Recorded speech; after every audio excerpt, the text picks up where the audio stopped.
Sadiqan wali kanuniha Islamiyatil Asia tengkusi ditiro dengan nan Allah yang dimasih saya.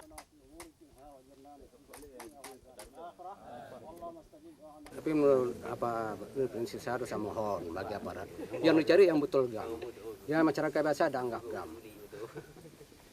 Itu yang kami harapkan dari masyarakat aparat.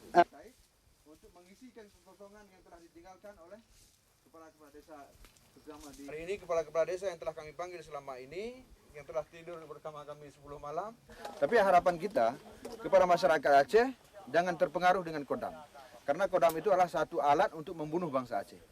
Karena kita tahu selama ini Barisan Merah Putih atau milisi yang dibentuk oleh TNI Polri tidak mampu menghancurkan gerakan Aceh Merdeka.